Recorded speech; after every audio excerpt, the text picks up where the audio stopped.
8 minutos en el territorio continental ecuatoriano, buscando la verdad y abogando por la unidad nacional en pro de la paz y la seguridad en el Ecuador.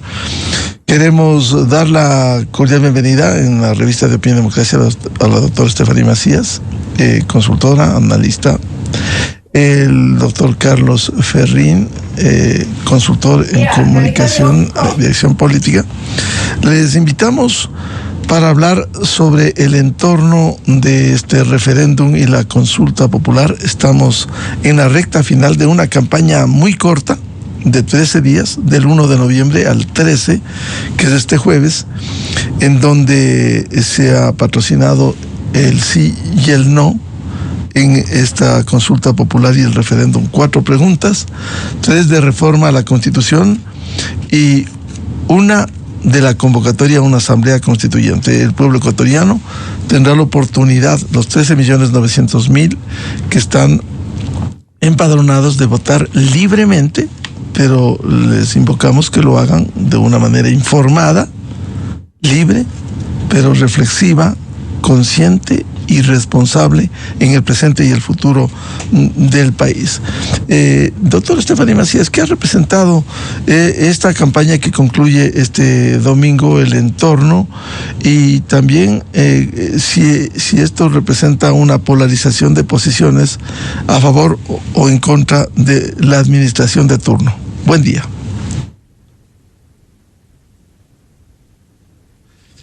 Por favor, Stephanie, el audio.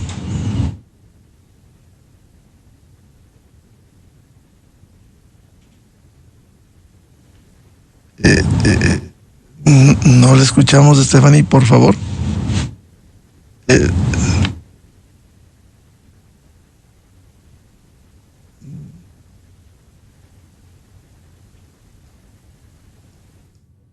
No le escuchamos. El micrófono. Ya, mientras arregla Stephanie, vamos a dar la bienvenida al doctor Carlos Ferrín. A ver, ¿qué ha representado esta campaña y cómo llegamos al referéndum y consulta popular de este domingo? Carlos, buen día. Un saludo, Miguel, y a toda la audiencia de Radio Democracia. Bueno, esto es una promesa de campaña del presidente Noboa, que básicamente se venía resguardando de los primeros días de su gobierno. Siento yo que él quiso primero demostrar y probar que todos los caminos alternos a lograr los objetivos para lo que él quiere lograr con esta consulta iban a estar absolutamente minados, y eso fue lo que él se encontró.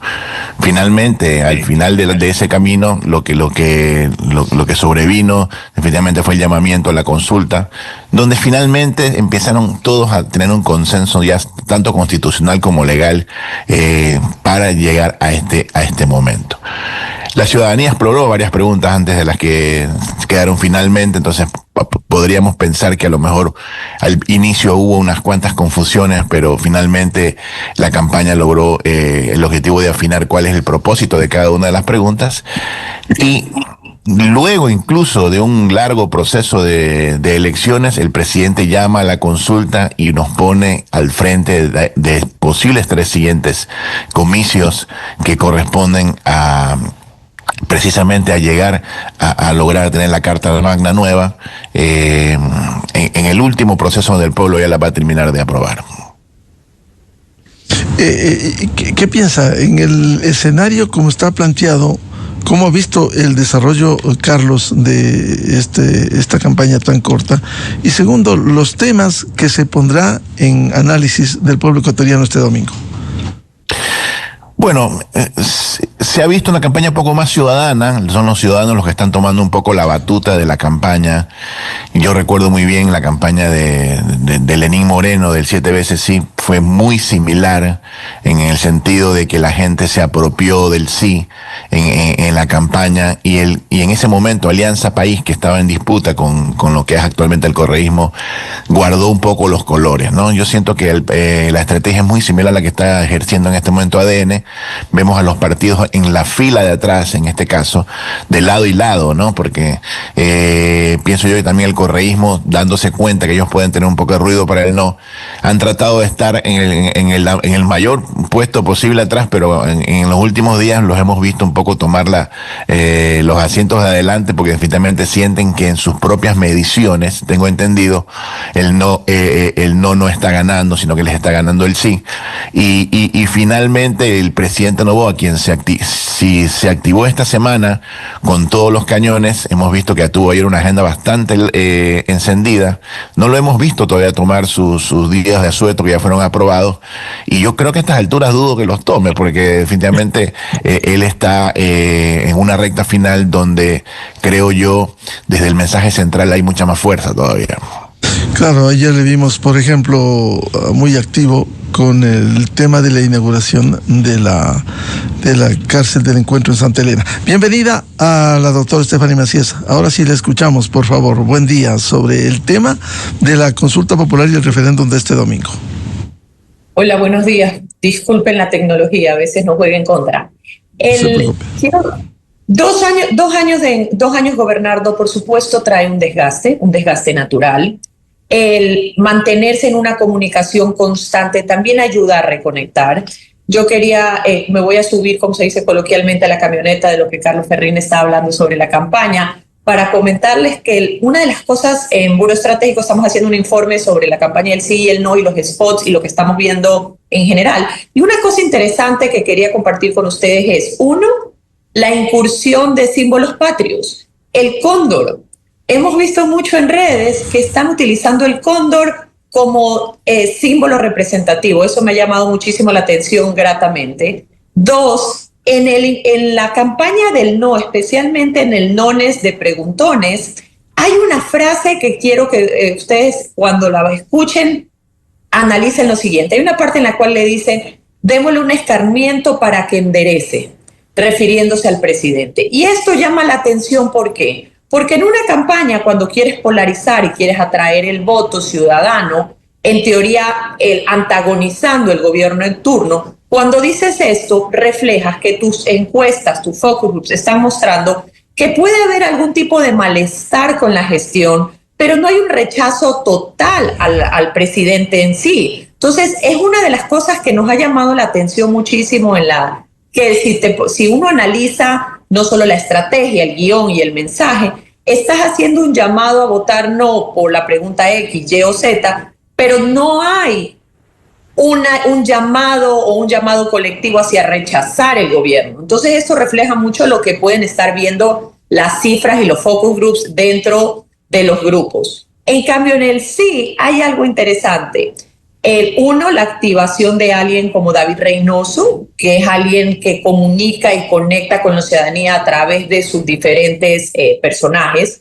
Y tienes voceros como lo que es Nils Olsen. El video de ayer en la cual él visita un centro comercial y comienza a empoderar a la ciudadanía respondiendo las preguntas, se vuelve a ver esa esencia natural de esta campaña que es los jóvenes hablando. Y solo para terminar, para no hacer esto un monólogo, solo quiero recordarles lo siguiente. 29% es el promedio de edad del Ecuador. La Sierra Centro tiene un poquito más, tiene 31, 32 años. La Amazonía es una de las secciones donde más jóvenes tiene, pero especialmente los jóvenes representan el 20% del voto. Entonces, es una manera de conectar en redes, pero en todo nos ha mostrado que el puerta a puerta nada reemplaza el puerta a puerta. Vuelvo con Carlos Ferrín. A ver, esta campaña ha sido eficaz desde el punto de vista de los que trabajan por el sí y los que trabajan por el no. ¿Qué es lo que pudo haber impactado más? Bueno, el no viene siendo como el apelante al poder, ¿no? Es el que cuestiona el poder, el que básicamente está vendiendo lo que nos acaba de decir Stephanie, que es cuestionemos al poder sin necesidad de justificar por qué te está pidiendo que no. En cambio, él sí ha trabajado una excelente campaña de movilización, posicionando de que el sí es definitivamente moverse hacia adelante, es un cambio que representa ese voto, ir hacia lo nuevo, hacia una transformación, a las herramientas que le faltan todavía al Estado para mejorar, versus un no que te deja exactamente como estamos hasta ahora. Y en todas las encuestas, si le preguntas a la gente si le gusta como estamos hasta ahora, te van a responder mayoritariamente que no. Yo recomiendo el hilo hoy día de Pedro Donoso en X, que es bastante interesante porque él ya anuncia una descompresión a cualquier posible rechazo que haya habido al poder, inclusive una subida de la aceptación del presidente en la recta final. Eso quiere decir que todavía se pone en un mejor escenario para el sí todavía, ¿no?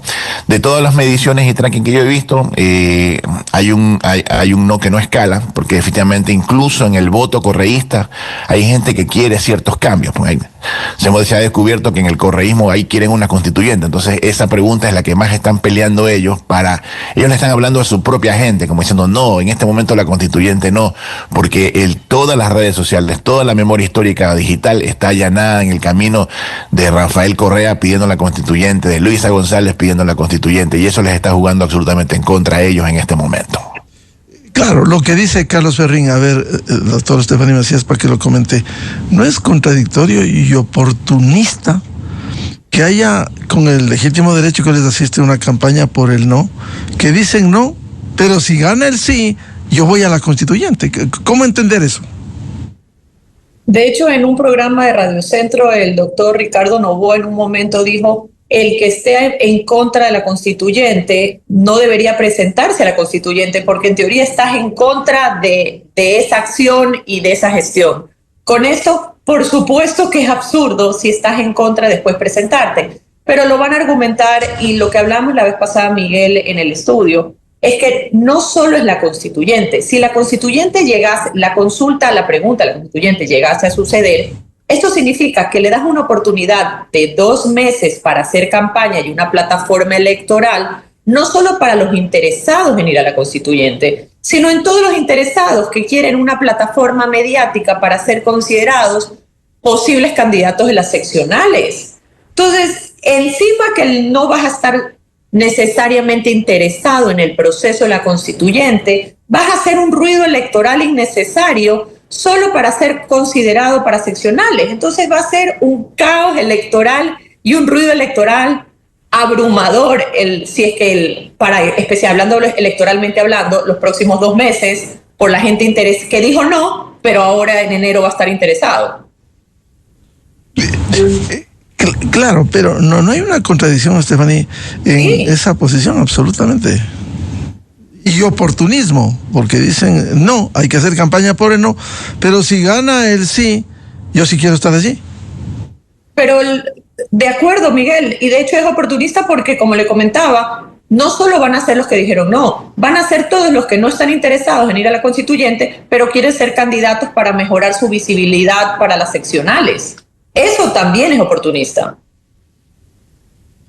Claro, estamos en la antesala del 2027, en el primer semestre serán las elecciones seccionales a nivel nacional.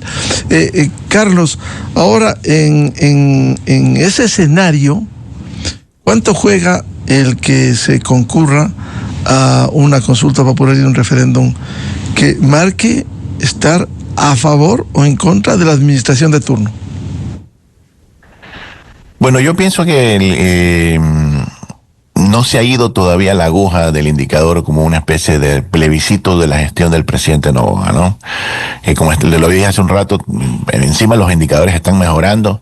El día de ayer el presidente ha liberado algunas cosas interesantes, porque no solamente que nos amaneció una cárcel ya inaugurada de una manera impactante, ¿no? Porque leer sobre todo esto que ha pasado en las cárceles y luego ver que han trasladado a los privados de libertad, nos tuvo todo un poco en la atención y nos demostró que definitivamente él está logrando algunos hitos que se había propuesto. Eso fue una promesa de campaña, él había prometido cárceles flotantes, pero se decantó por una de verdad y se planifica una más todavía, ¿no? Seguramente una de mínima seguridad en otro lugar.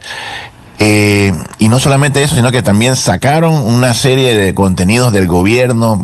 Obras Públicas sacó una línea entera de obras. O sea, se nota que de alguna forma el gobierno está peleando precisamente esa posibilidad de que haya un voto plebiscitario en contra del gobierno. No nos olvidemos que el presidente resistió quizás la cifra récord de días de paro que haya tenido un gobierno alguno, que fue pasado creo que el mes, ¿no? Y eso lo sabe la oposición, saben que a pesar de aquello sus índices no bajaron, a pesar de aquello definitivamente no lograron desestabilizar el gobierno, y eso también juega muchísimo dentro de la elección, saber y tener en cuenta que es un presidente que todavía tiene mucha permanencia dentro de la voluntad del pueblo. Así que dudo mucho que se vaya por ese lado. Hay mucha voluntad. Tú pues las preguntas son sí cantados, ¿no? Dice, ¿quieres reducir el número de asambleístas porque son muchos? Por supuesto que sí. La imagen de la asamblea es una imagen muy negativa y la gente siente que son muchas personas que están allí, que podrían ser menos. Tienes también que si nos interesa que le quitemos nuestra plata a los partidos, definitivamente la gente va a decir que sí, porque eso, la gente siente que esos fondos pueden ser usados para otra cosa. Es un cambio bastante trascendental y profundo, ¿no? La pregunta de la constituyente, que si quieres un cambio general del sistema reseteado, por supuesto que sí. Y la pregunta quizás la más polémica de todo, que ha sido el de las bases. Si tú le preguntas a la gente si necesita que tus Fuerzas Armadas tengan toda la colaboración y cooperación internacional, tú le vas a decir que sí. ¿Por qué? Porque la delincuencia también tiene sus bases internacionales puestas en el Ecuador. Son bases operativas de otros carteles de otros lugares. Entonces necesitamos tener una pelea 1 a 1 dentro de este escenario. Y definitivamente eso es lo que hace que la gente esté votando por él las preguntas. Nadie está votando ni siquiera por Nova me cae bien, voy a votar por él. Inclusive en esas mediciones la gente dice no, depende de la pregunta. Entonces la pregunta es buena, yo voto que sí. Y eso es lo que está pasando, mi estimado doctor. Stephanie, a ver lo que ha desarrollado Carlos Ferrín, las 4 preguntas. ¿Cómo ve usted? Evidentemente, si aquí hay un desprestigio de la clase política, la gente quiere una asamblea mucho más pequeña, de 73 y no de 151 como en la actualidad, o el quitarles el financiamiento a los movimientos políticos que se han prostituido. Hay 233 en la actualidad. Y la primera pregunta también, o sea, si se vive con terror por el conflicto armado interno, por la acción de los grupos delincuenciales organizados, el narcotráfico, la minería ilegal, la narcopolítica, ¿será que el país quiere que venga ayuda internacional precisamente para combatir, para ayudar a combatir desde diferentes formas en medio del conflicto armado interno? Sí, de hecho, Miguel, en el informe de esta semana de Buró Estratégico hablábamos del voto el voto de catarsis, especialmente en las dos preguntas que hablan sobre política: disminución de asambleístas y eliminación de financiamiento de los partidos. ¿Y por qué es un voto catarsis? Porque el electorado, especialmente el joven, es una oportunidad de castigar con su voto al status quo. Castigarlo en el sentido que identifican al político como responsable de mucha de su situación y realidad.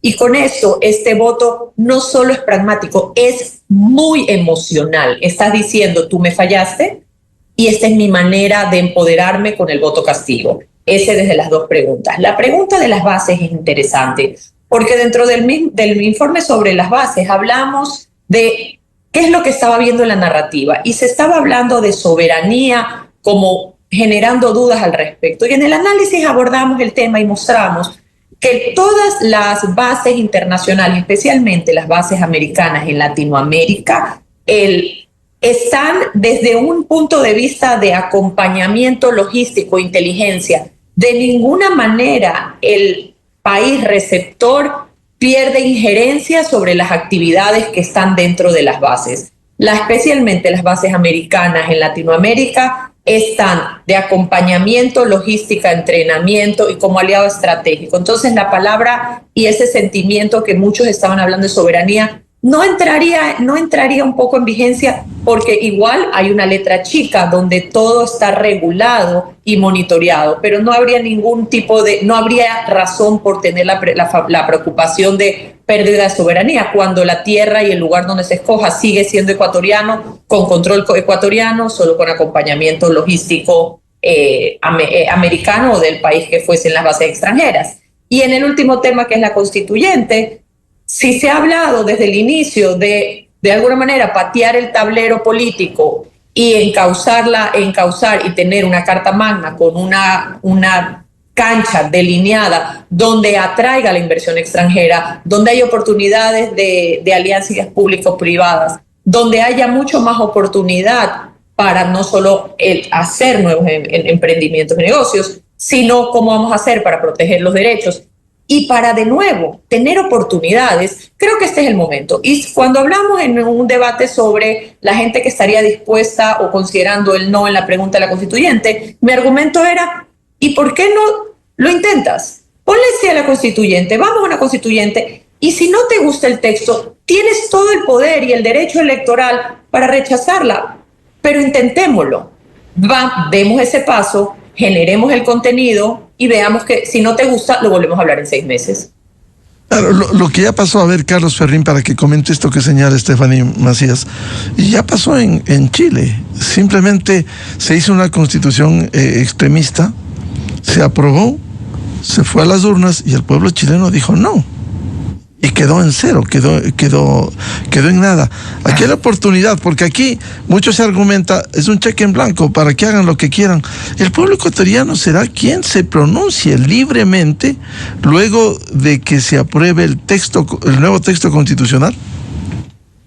Mira, vamos a tener varias instancias, precisamente, como decía Stephanie. En este momento solamente lo que necesitamos es que la aprobación para ir a esa constituyente. Obviamente luego vendrán los que se quieren subir al arca, cuando criticaron el arca que se iba a construir, no, yo también quiero viajar en esa arca que dije que no, y estarán queriendo entrar también, pero porque tienen derecho a estar en la mesa. Y esa mesa obviamente abrirá un debate definitivo de cuáles van a ser las próximas leyes y habrá una especie de construcción de un nuevo texto que no se construye por ChatGPT, obviamente porque se lo va a construir por parte de los constituyentes. Entonces a partir de ahí también hay un escenario ridículo que se había planteado. Una vez ese texto aprobado, tal como en Chile, aprobado obviamente por la Asamblea, pasa a ser aprobación esa viene siendo como nuestra tercera elección en la cual vamos a decir sí o no a ese nuevo texto, si nos gustó o no nos gustó lo que desarrollaron ahí. Y ahí fue precisamente lo que pasó en Chile, cuando quisieron reemplazar la constitución de Pinochet, finalmente no encontraron un asidero para que se diga que sí, y ganó el no y se quedaron con la constitución tal como está. Así que es la historia de 3 situaciones distintas en las cuales definitivamente el pueblo puede pronunciarse. Incluso para intentarlo, porque si estamos pagando ya una elección en este momento, que sea para definitivamente que algo pase, ¿no? Que no sea para quedarnos exactamente como estamos hasta ahora, porque yo siento que en este momento, si nos quedamos como estamos hasta ahora, vamos a seguir exactamente como hemos llegado hasta aquí, bajo las mismas reglas, bajo las mismas formas, sin poder avanzar. Dar una oportunidad a que las nuevas generaciones, porque ha pasado muchísimo tiempo, escriban una nueva carta magna con nuevas ideas modernas, de vanguardia, para un país que merece definitivamente salir adelante. Es la oportunidad en este momento de decir que sí a esa pregunta precisamente, y ya veremos los textos que se van a construir ahí, y ya veremos si los aprobamos o no después.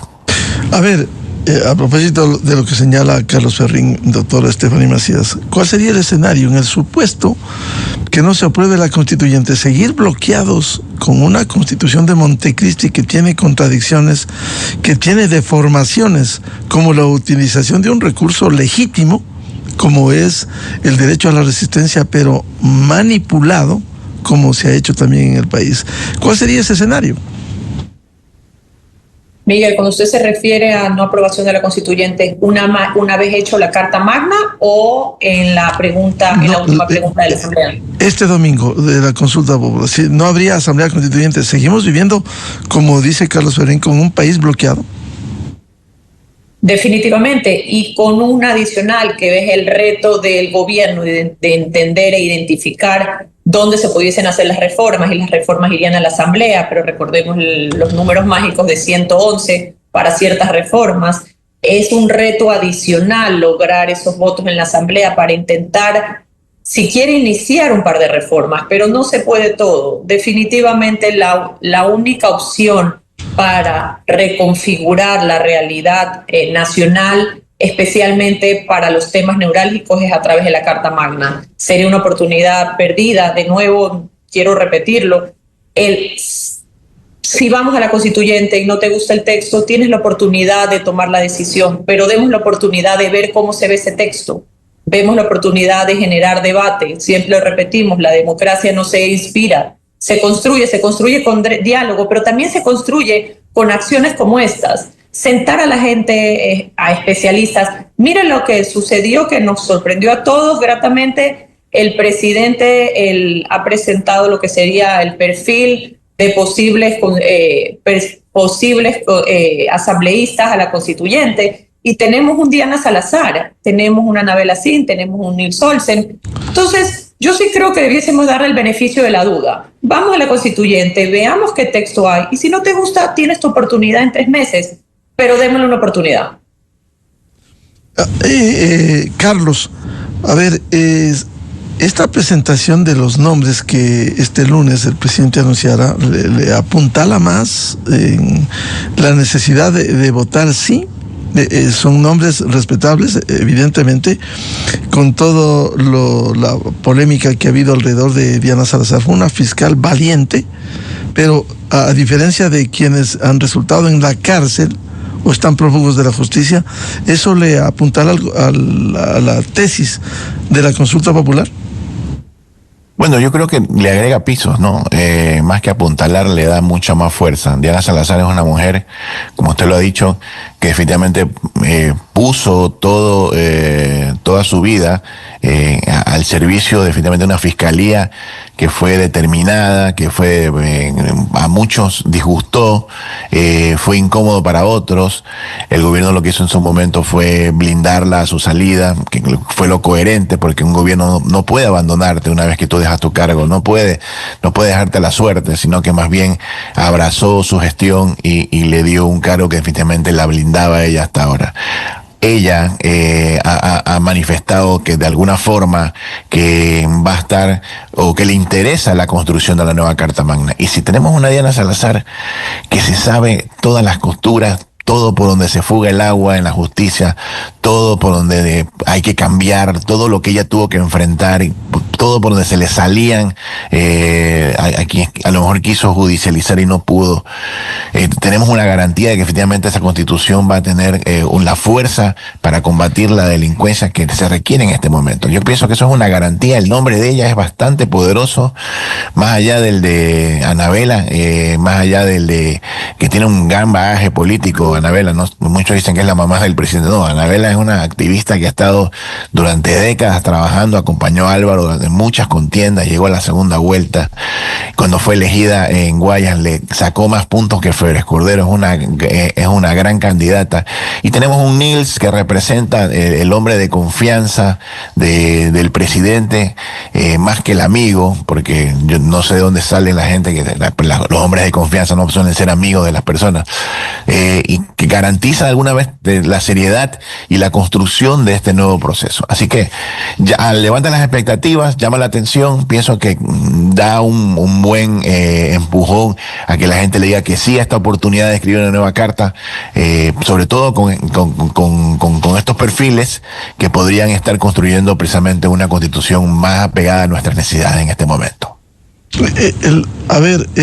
Doctor Estefanía Macías, ¿puede ser un momento de llegarse a la constituyente, de enderezar a la justicia ecuatoriana con una voz con tanta experiencia como la ex fiscal general de la Nación? Si es que se va a la constituyente, si es que gana Diana Salazar, una garantía para enderezar a la justicia con esa experiencia, ese bagaje de conocimientos y experiencia que ha acumulado cuando fue fiscal. No solo que da garantías, le da una legitimidad en el proceso, entender desde adentro lo que necesita el país y poderlo plasmar en una nueva Carta Magna es importantísimo. Pero también es cierto que vamos a necesitar que la constituyente tenga más voces, que escuchen y tengan representación interna, qué es lo que a la ciudadanía les preocupa y cómo podemos hacerlo. Obvio que la Asamblea Constituyente no va a resolver los problemas del día a día todos los días, y eso es importante porque hay que setear las expectativas. Esta nueva Carta Magna lo que hace es delinear la cancha para que la Constitución acompañe el Ecuador de hoy, el Ecuador de los próximos 100 años. Tiene que identificar las nuevas realidades, no solo la tecnología, sino los procesos, lo que ya venimos entendiendo, y me parece a mí que la visión de Diana Salazar desde adentro para entender, como decía Carlos, las costuras, pero también vamos a necesitar otras voces con otras visiones para entender lo que el país en general necesita para este nuevo delineado de cancha. ¿Cuánto cree, doctora Stephanie Macías, que ayudó, por ejemplo, los últimos hechos? No olvidemos que el país vivió 30 días de una paralización violenta, focalizada, parcial, pero que de alguna manera en el norte del país decían ya basta de este vandalismo, de estos actos terroristas. El haber controlado esto, el haber impedido que se tome en Quito, como hicieron en los gobiernos anteriores, ¿eso pudo haber ayudado también a la imagen del presidente? Sí, el paro fue duro, fue una apuesta audaz del presidente porque identificó lo que hablábamos en su momento de la ecuación del éxito, que era transportistas, movimiento indígena, líderes seccionales, toma simbólica de Quito. Cuando el gobierno acertadamente hizo la lectura e identificó cuáles eran las variables, desactivó los transportistas, fue a territorio con el indigenismo, líderes seccionales se activaron casi al último en lo que era apoyo y logística, y no la toma de simbólica de Quito, envió el mensaje de seguridad y control. En estos temas de incertidumbre y crisis, cuando el gobierno central toma el mando de la narrativa y toma el control y seguridad, la gente tiende a apoyar. Sería ingenuo desconocer que por supuesto hubo un malestar natural, porque el tema de la eliminación del diésel era un tema sensible, pero lo supo hacer bien, porque no solo que lo eliminó, sino hubo un acompañamiento de compensaciones para que esa decisión no llegue y no impacte directamente al bolsillo de los ecuatorianos. Pero más allá de lo que hizo el gobierno y el instinto, yo siempre hablo que el presidente es un animal político porque toda su vida ha estado de alguna manera involucrado en campaña. Hay algo que tenemos que considerar, y es que hoy la narrativa la lleva el gobierno. Los americanos pueden poner en agenda. La agenda de lo que conversamos y analizamos está supeditada a lo que el gobierno dice o deja de decir. No hay una contraparte. La oposición, de alguna manera, no ha logrado liderar una narrativa ni siquiera para fomentar el rechazo a la consulta. Y esto también habla de una estrategia bien realizada de parte del gobierno, que estemos sentándonos hablando y comentando sobre la agenda que ellos establecen y no siendo reactivos de lo que alguien más propone. Carlos Ferrín, a ver, este comentario respecto de lo que, de la secuela, del resultado del paro de la CONAIE, paro parcial, pero violento, de 30 días, pero que finalmente tuvo el control del gobierno. Sí, el gobierno fue bastante inteligente en también focalizar la respuesta, ¿no? Porque cuando surgió el tema del paro, el presidente automáticamente se trasladó a la provincia de Cotopaxi a instalar el gobierno durante todo este tiempo para decir, bueno, ya estamos acá, hablemos, dialoguemos, vengan. Y eso es lo que yo le llamo cortó el camino de hormigas del paro. Cuando hay una hilera de hormigas y uno pasa un dedo por la hilera de hormigas, las hormigas se desconcertan y agarran para todos lados. Entonces ese camino de hormigas dispersó toda la idea del paro en pequeños focos a nivel nacional, o sea, en pequeños lugares distintos, pero concentrado en una sola zona, lo cual hizo que sea un paro absolutamente focalizado y no nacional. Y cortó un poco esa narrativa de escalar a la capital, de llenar las plazas de gente, de llegar hasta Carondelet, de presionar. Una vez que tú le cortas ese argumento, efectivamente el presidente los tiene dentro de su control. Él está manejando la narrativa del paro, ¿no? Súmele los convoys, súmele las agresiones que sufrieron estos convoys, el impacto al auto del presidente. se sobreentendió quiénes eran los violentos, incluso en la zona, porque cuando se aislaron una sola ciudad y no los dejaban trabajar, la misma ciudad ya estaba reclamándoles a ellos de que no se trataba de un paro, sino del secuestro de una zona. Entonces, fue todo lo que pudo haber salido mal, y finalmente todas las vocerías de ese paro, que no sabían fijar una sola idea, pues si no estaban pidiendo el oro y el moro, al final prometieron una subida del sueldo básico, o sea, sin saber que el sueldo básico es más que no lo fija el gobierno, para empezar, o sea, sino que además es una medida de castigo a nivel judicial. Pues si alguien es castigado con 100 sueldos básicos, imagínate, hubieran también subido las multas, hubieran subido absolutamente, no supieron leer eso de allí, y finalmente tuvieron que deponer el paro, y lo depusieron y se quitaron los colores para entrar a la campaña del no, ojo, porque ellos están pidiendo que no exista también esta campaña, y finalmente tuvieron que sumarse a la campaña y están apelando totalmente no. ¿Eso hace que el presidente suba en popularidad? Por supuesto que no, pero sí hace que la gente pueda discernir bien de quién es quién dentro de estas narrativas, y eso es lo que hace que el día de hoy sepamos quién nos está hablando qué idioma. Carlos, si bien no sube, como señalas, pero tampoco ha bajado. Es decir, los niveles del corte... No lograron afectar la imagen del presidente en lo absoluto. Así es. ¿Qué piensas sobre esto, Stephanie Macías? Los números no están sujetos a percepción. No importa qué encuesta veas, se ve que el presidente mantiene la aprobación alta y se ve que la ciudadanía identificó que el paro... Y esto es algo interesante. A lo largo de las últimas dos protestas, se asumía que la violencia estaba supeditada al Estado. Hoy, en una apuesta de nuevo y una visión estratégica del gobierno, identifican que una manera de generar dudas razonables sobre lo que estaba sucediendo era que el primer círculo de seguridad se ampliara y que la ciudadanía, junto con los manifestantes, interactuaran. Y se vio enseguida en redes que el monopolio de la violencia no estaba supeditado al gobierno. Los mismos manifestantes estaban generando esa violencia dentro de las calles.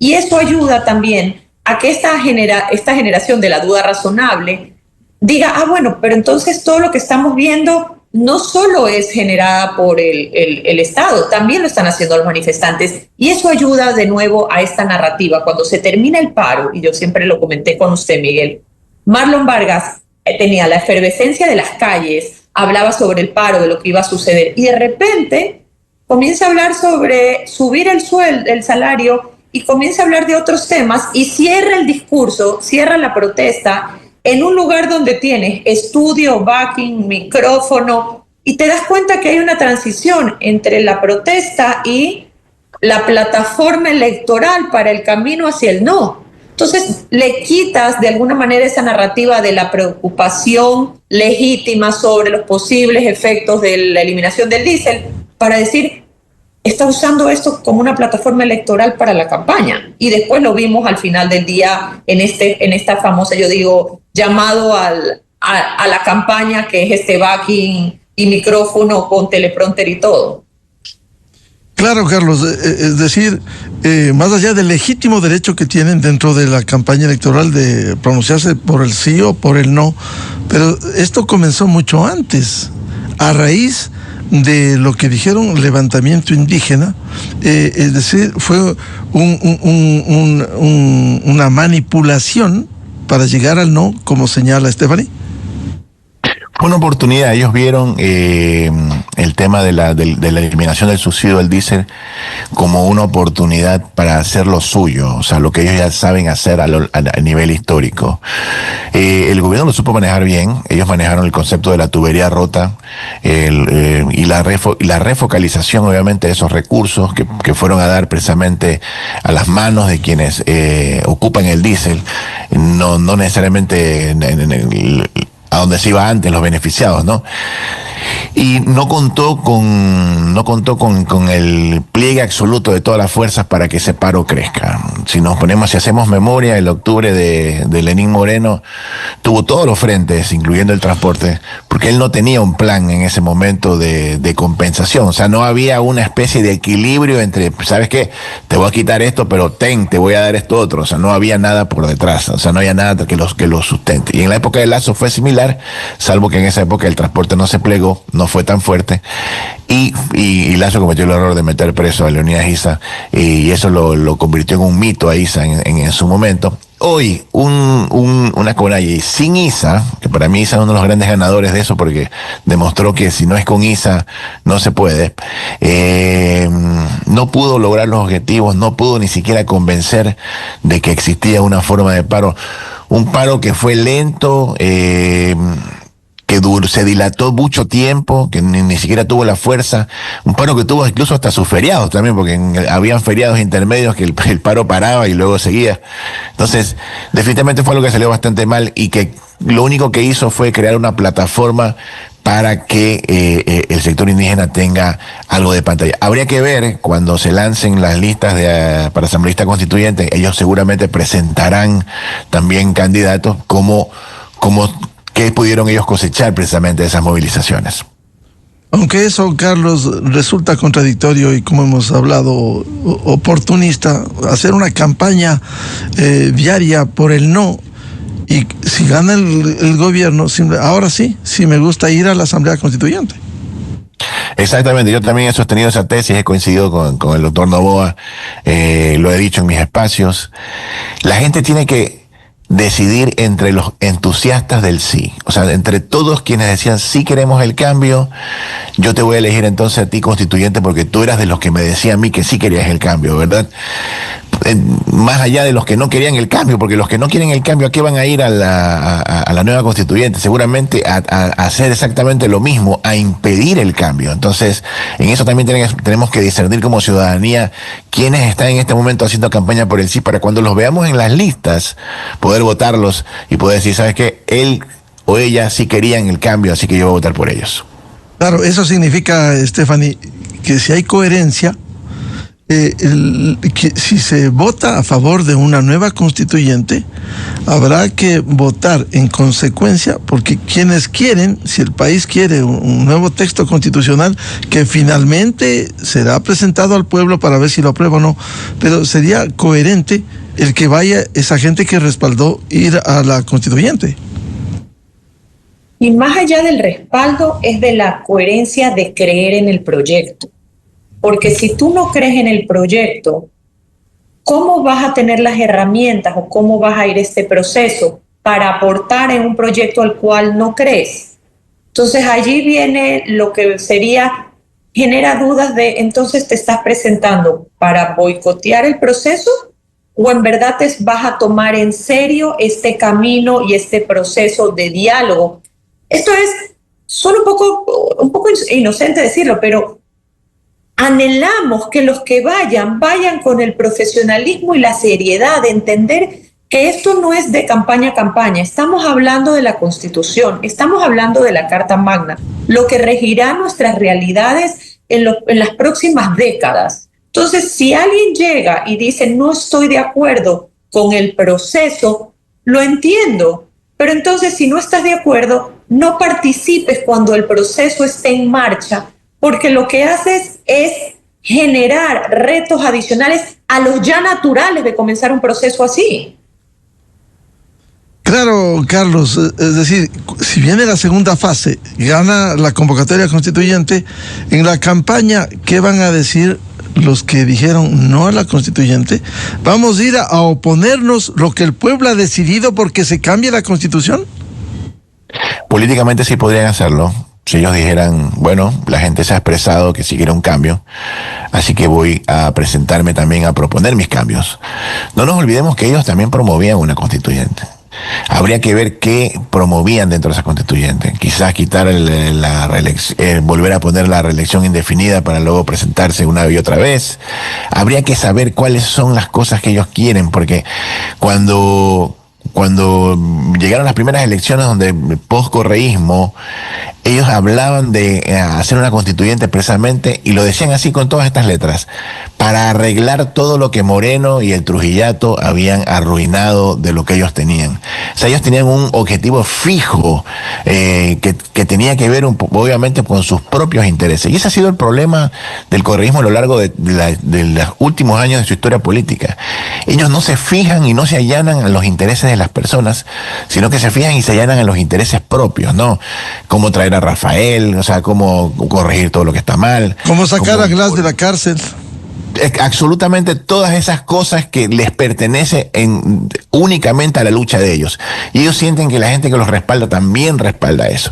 Y estamos viendo, porque para quien no se ha dado cuenta, he visto yo hace poco, creo que fue en febrero, Rafael Correa celebró que había llegado a 4 millones de usuarios en Twitter. Si usted se fija hoy por hoy, esa cuenta ha bajado los 4 millones. Yo pienso que hay mucha gente que ya está abandonando ese barco. Ya sea por la tinta mágica, ya sea por muchos argumentos que ya sienten que hay un cansancio y una decepción electoral de decir, ¿saben qué? Siento que no vamos por ningún lado por acá y siento que me está yendo bien, siento que a lo mejor las cosas mejoran, a lo mejor debo darle una oportunidad a este gobierno, porque no todos los correístas son 100% correístas. Hay correístas que son tibios, hay correístas que son solamente de momento, otros que recién entran porque les parece un poco cautivante la imagen de Rafael. A eso va variando y sin embargo ellos no hacen nada por retener todo lo nuevo que les llega. O sea, es simplemente hablar de sus agendas propias todo el tiempo, y está sucediendo en este momento que estamos viendo una campaña donde ellos apelan al no para rechazar al gobierno. ¿Por qué? Porque a ellos les interesa muchísimo que este gobierno se desgaste para ellos tener oportunidad en la siguiente elección o en las seccionales. Entonces ellos lo ven como una oportunidad política de desgaste al gobierno. Ni siquiera está pensando en el futuro del país, ni siquiera están pensando en la Carta Magna, ni están pensando en lo que necesita la gente, sino que ellos están viendo sus intereses electorales a partir de cualquier oportunidad que se presente, y lo van a ir a buscar dentro de la elección de asambleístas constituyentes, donde van a ver la manera también de hacer política desde allí. Stephanie, ¿qué ha representado esta campaña corta de 13 días y que el domingo se cierra? El jueves se cierra, perdón. Ha representado una continuación de una campaña permanente, y digo permanente porque tuvimos las elecciones, me parece, corríjame, en marzo, entonces de alguna manera el electorado sigue estando, y lo hemos hablado también. En abril.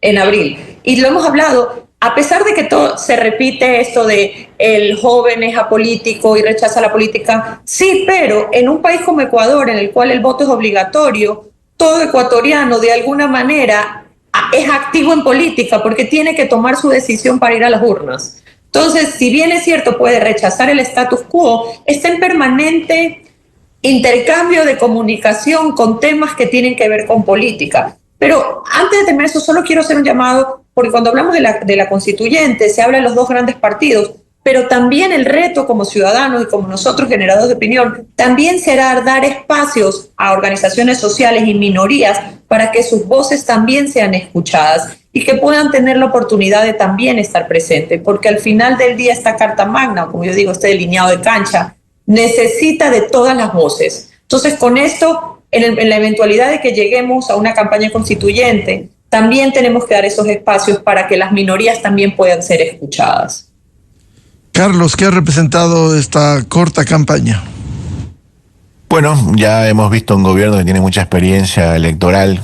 No estamos hablando solamente de los últimos tiempos, sino como dice Stephanie, el presidente creció junto a un Álvaro que era una maquinaria electoral en su momento, y ha llegado a poder entender muchísimo. Él tiene una visión bastante distinta de cómo se manejan las campañas, que enerva a todos los analistas políticos que por lo general se rigen a los manuales de la política, porque se sale de todos los renglones, y eso enoja muchísimo a todos los que hacen análisis y tratan de predecir el siguiente paso del presidente.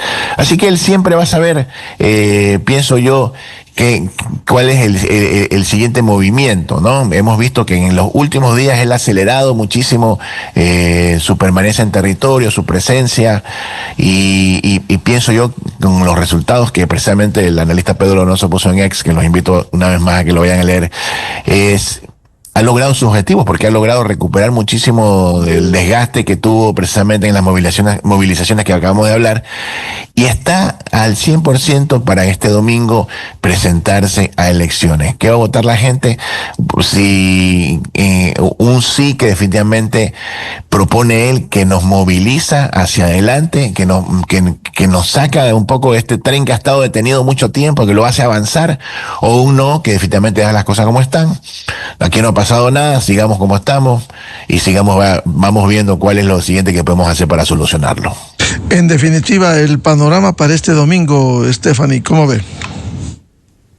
Bueno, de nuevo, los números no mienten, las cifras muestran que él sí está ganando en muchas de las preguntas. Veo un panorama de una ciudadanía que irá de nuevo a las urnas con esperanza, sabiendo que en 3 meses más volvemos a ir a las urnas, pero a pesar de que la gente se queje de ir a las urnas, qué bueno que tengamos el poder democrático para tomar decisiones a través de las urnas. ¡Qué saludable! Entonces, encantada, qué pena que algunos se quejen, pero qué bueno que podamos ejercer nuestro derecho a dar nuestra voz a través de nuestro voto. Cuando usted dice la mayoría de preguntas podría ser aprobada, ¿cree usted que esté en riesgo alguna? Por ejemplo, la primera, la ayuda militar extranjera en bases ecuatorianas, a sabiendas de que el país está consciente que vivimos un conflicto armado, y decirle no a una pregunta que puede ayudar, no va a solucionar, eso no soluciona el problema, pero va a ayudar en el conflicto armado. No, me refería, en todas las encuestas que he visto, No. él sí va ganando. Lo que hay es las diferencias porcentuales entre los unos dicen que hay más espacio que los otros, pero en las 4 encuestas que hemos visto, él sí va ganando en las preguntas. Carlos Ferrín, el panorama para este domingo, por favor. Yo coincido, todas las cifras y los tracking, las mediciones, la única diferencia son la distancia entre el sí y el no, nada más. Pero en la pregunta que más cercano está, el sí está por encima del 50%, así que la mitad más uno igual va igual ganando, ¿no? Yo creo que no me gustaría hacer, porque en elecciones uno nunca sabe, los pueblos a veces se manifiestan, los grises, que son unos que no son ni correístas, anticorreístas, ni novoístas, ni antinovoístas, siempre suelen ser los que toman la última palabra, porque son ellos casi la mayoría de los indecisos. Pero pensaría yo que dentro del ánimo social, de querer más bien que algo pase, que algo suceda, que algo cambie, la gente va a votar por el cambio, no va a votar por precisamente la pregunta que moviliza ese cambio, no el que nos deja absolutamente como está, y ese efectivamente es el voto por el sí. Bien, muchas gracias por aportar, por ilustrarnos en el tema de la consulta popular y el referéndum que se votará el próximo domingo. Invocamos a un voto libre, pero un voto informado, responsable, consciente, reflexivo, que debiera haber libremente de los ecuatorianos. A la doctora Stephanie Macías y al doctor Carlos Ferrín, muchas gracias por aportar a este debate. A usted, Miguel, y a toda la audiencia, y a Stephanie también. Un abrazo a todos, buena semana. Muchas gracias. Con esto cerramos la jornada de entrevistas y debates, la opinión diversa y libre en la revista de Opinión Democracia. Les recomendamos, ya viene en Exa FM el show de la papaya. Y a los miles de seguidores de la revista de Opinión Democracia les deseamos un feliz martes a todos. Muy buen día. La revista de Opinión Democracia, buscando la verdad en todas partes. Esto es Exa Informa.